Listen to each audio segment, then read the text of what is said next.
Hello, do I need a margin account for swing trading? The answer is no, you don't. You can start with your own money and continue with your own money. You'll just have your purchasing power. You will be limited to the money that you have, that you put in the account that you are trading with. And when you sell stocks, the cash available in the account is your purchasing power to buy more stocks. You don't need a margin account. You just need to open a brokerage account or a Roth IRA if you have a job and qualify for a Roth IRA, or open both, and you can choose one of the two to swing trade in. So if you are doing it in a brokerage account and you keep adding money to it, keep growing your capital, and then you are making profit and your account is growing up to a certain dollar amount. I don't know the minimum, but up to a certain dollar amount, your account can be qualified for margin.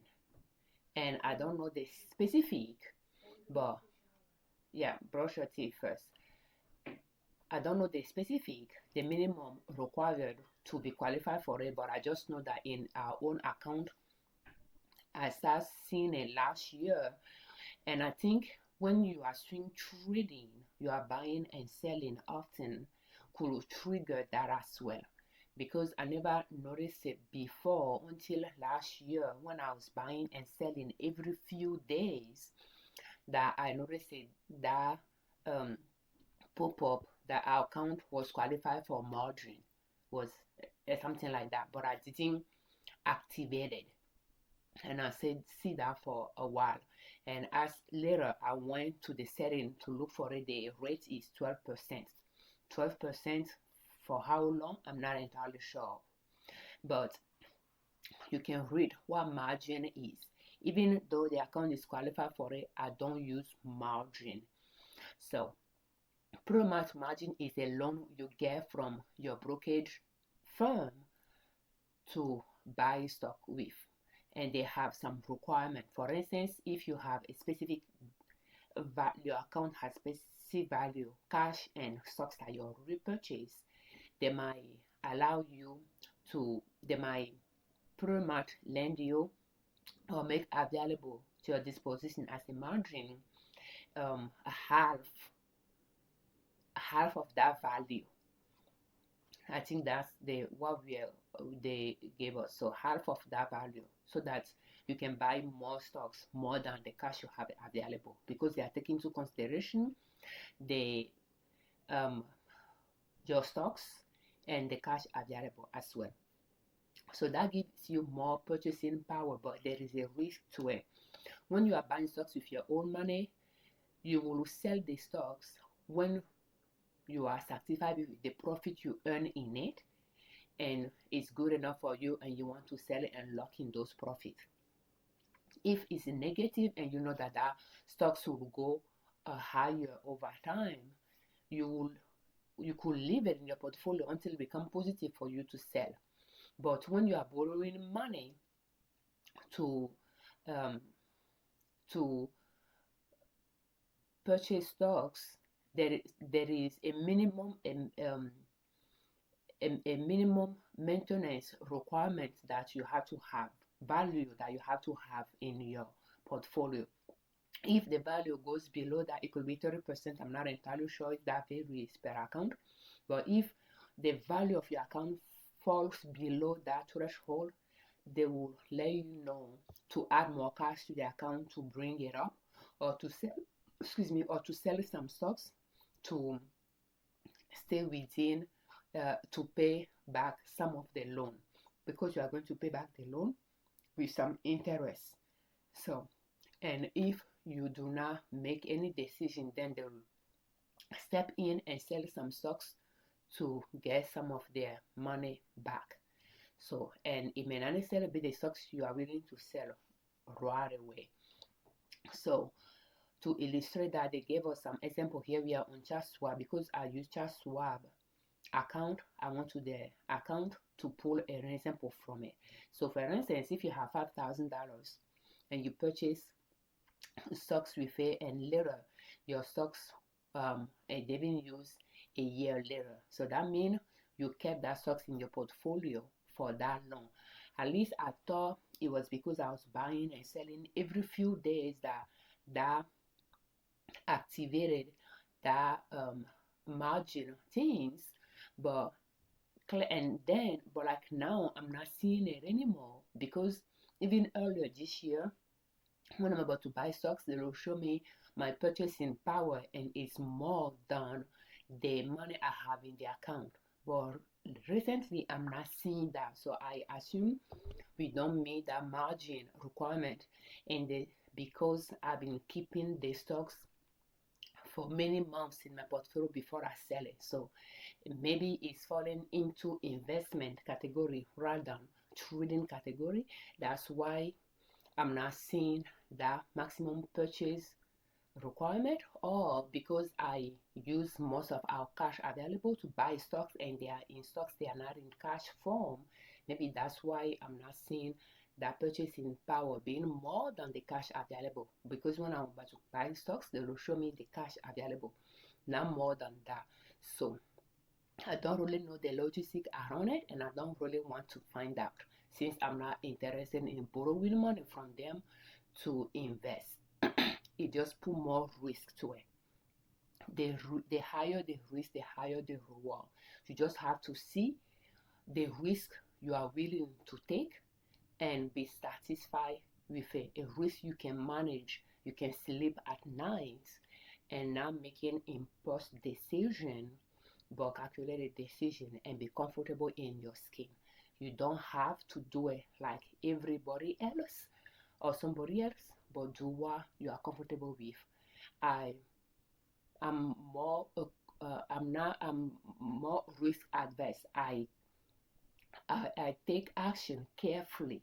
So therefore, earning money quickly, get rich quickly is not what I'm looking for. I'm looking for a sustainable way of making money that that is following a formula of mine, and I just know that I can just keep following that formula and keep continue making money. So not doing something out of ordinary I cannot reduplicate because it's based on luck. So, and that is the strategy that I take. But again, I'm green and gold, two first color personality, and we all have four color personalities. And if yours the first two has orange in it, you'll be more attracted to higher risk. If you can manage those risks, your way of doing things could be different from mine. I'm more cautious when it comes to risk, and I will take my time stretching my horizon to see if I'm okay with it, if I can do more and things like that, and take my time with it.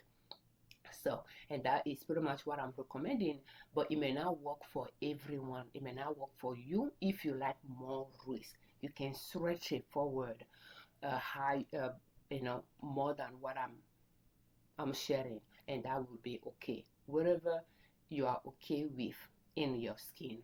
So when we are looking here, just with your own money, when you buy for 5,000 at $50 a share and it went to 70, that 100 share will have a value of 7,000 a year later. So if you sell it, then you will have a profit of 2,000, and you didn't borrow any money.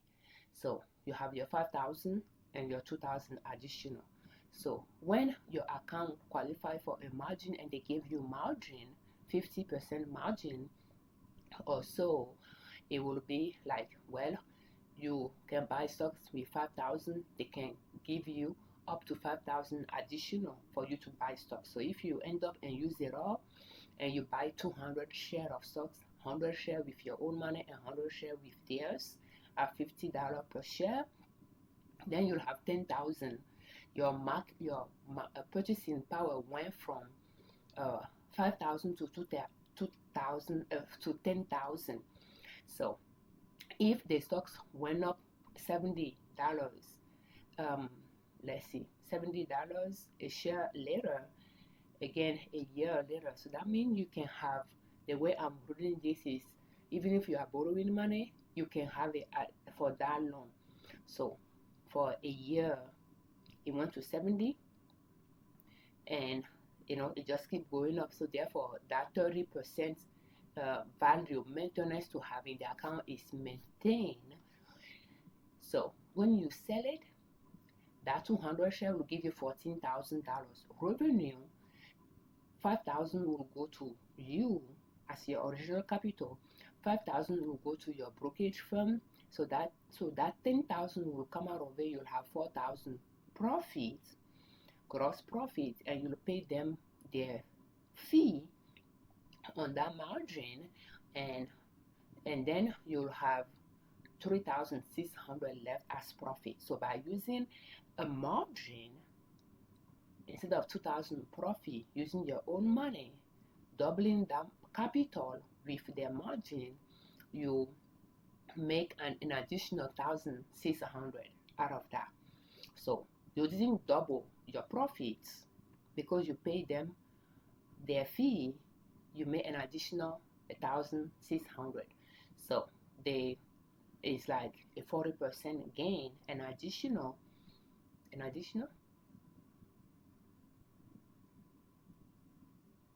No, but anyway, so you made, let's see,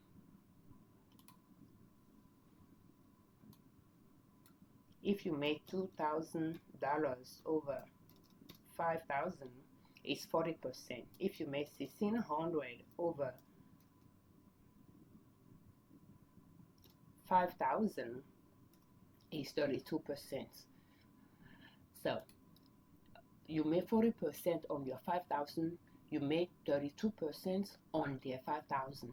So both 40 and 32 will give you 72% return, or return on investment on both. So if the money didn't go up but went down instead, so from $50 a stock to $30 a stock, then you bought 200 shares, and then it became this. So that would be 6,000. Is it 200? Yeah, that would be 6,000. So from 10,000 to 6,000, you'll have 4,000 loss, right? So in this instance, they are using the example where you didn't borrow money. So when you didn't borrow money, if the stock went down to 30 and you know that stock is a good stock you invest in, it's not going anywhere, then you just let it be. If you let it be for a year, and you can let it be for more than that as well, for another year, if you know that it can go up later, you don't need to sell it. So you'll have unrealized loss of 2,000 here.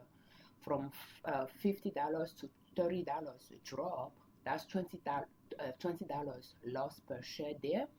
On 100 shares, that's 2,000 unrealized loss. If you sell it, you lock in that loss. That will become realized. So if you don't sell it, that will be unrealized loss. You can just let it be in your account until it becomes positive for you to sell it. In the meantime, you can keep adding money to your account to continue buying other stocks and learn from that particular one. If you like that stock, you are going to swing trade again, know when you are going to buy it again, at what level you are going to buy it. Make a learning experience out of that without having to sell it for a loss. That is what I do. I don't say stop loss. But if you have the same scenario and you use margin in addition to your 5,000, then you'll have more loss there, because all of a sudden you have 200 share and it is costing $30 a share when you bought it at $50 a share. So that will give you a $6,000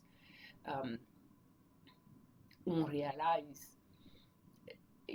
Your value will drop from 10,000 to 6,000. So that will be 4,000 unrealized loss there.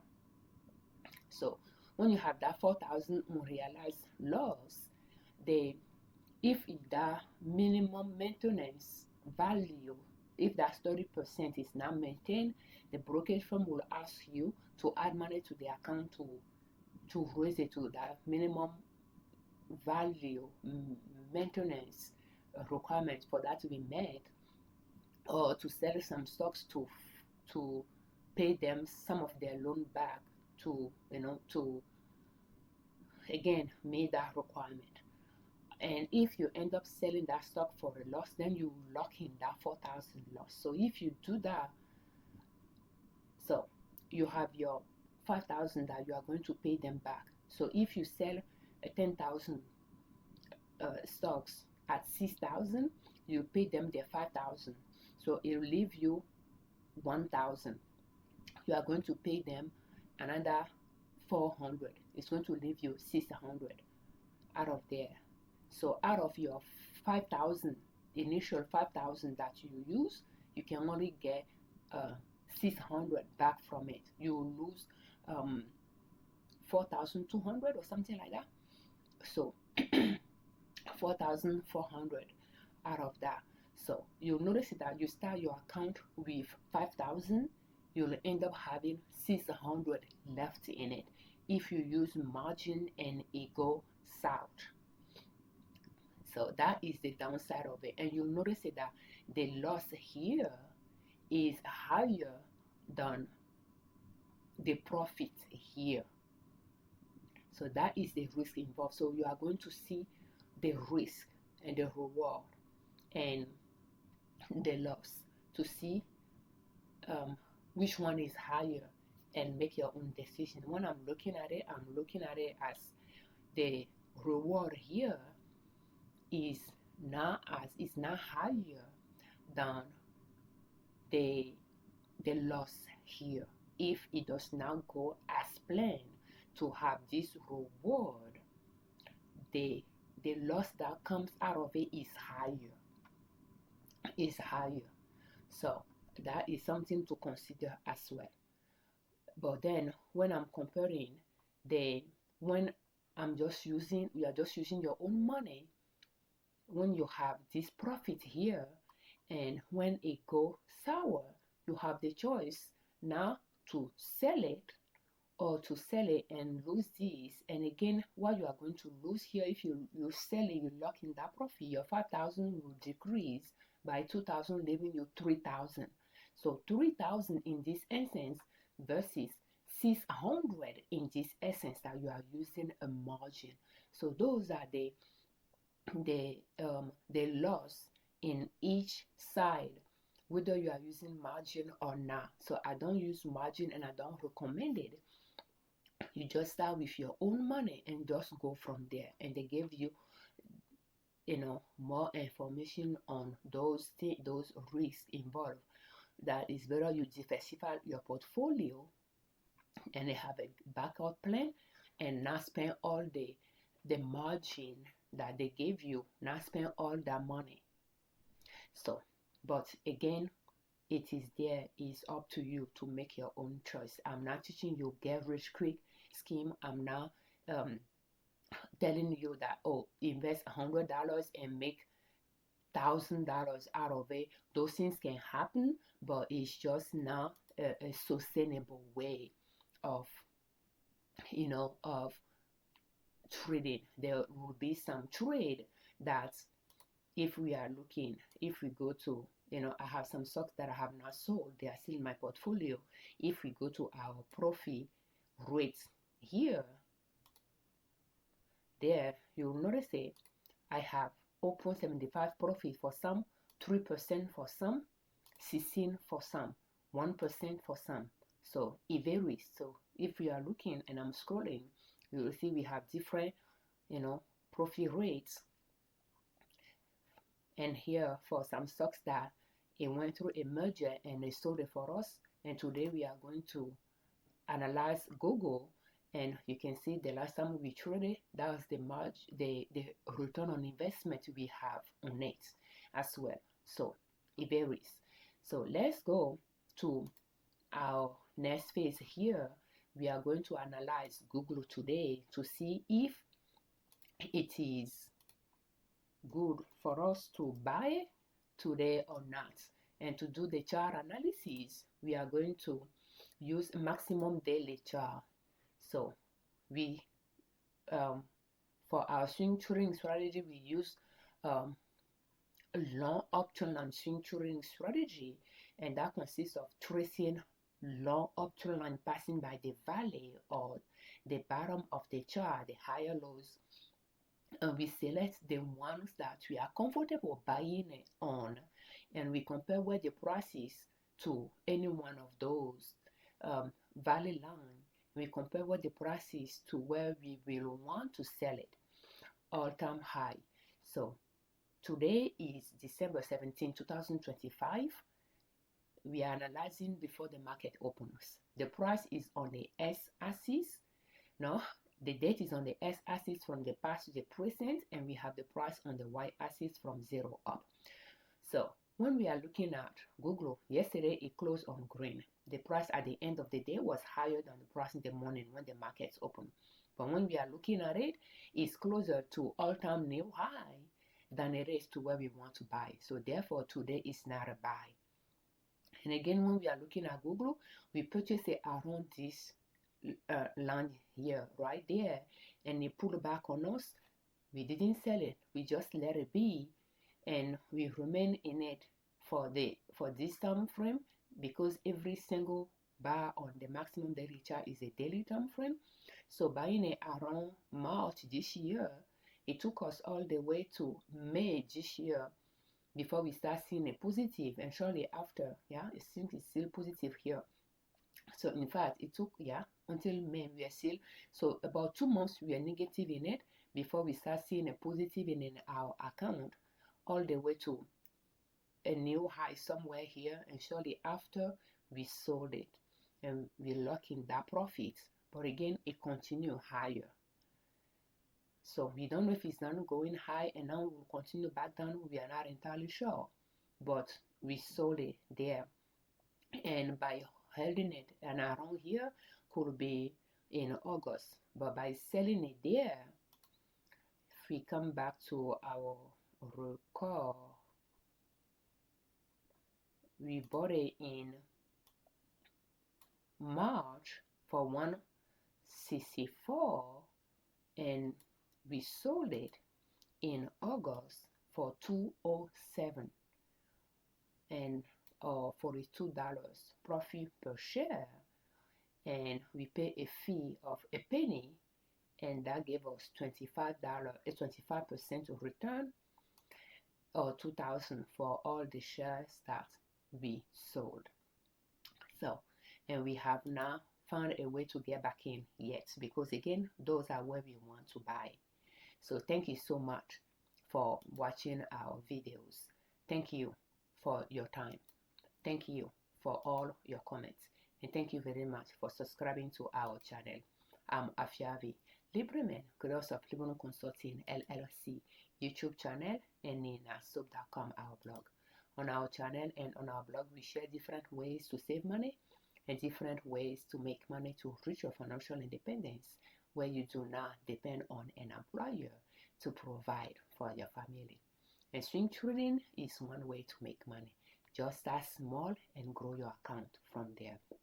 The way we just analyze Google, if that is something you want a feedback, you want to practice and ask questions, we have a small group online workshop that we organize. The next one is this coming Saturday, December 20th. If you are interested in it, to practice analyzing stocks to see if a stock is well positioned for you to buy during the week, and know how to analyze stocks with that in mind, using our long option on swing trading strategy, will you please check our online store liberdownload.com and buy a spa for yourself. Thank you so much for your time. And for more tips on how to analyze stocks, or for more videos on this series that we start to pretty much step-by-step beginner swing trading tips, will you please check the playlist in the description of this video, and that will the series of This video series is this last one in the list of those playlists, and it's going to be in the description of this video, as well as the link to the workshop as well. Thank you for your time.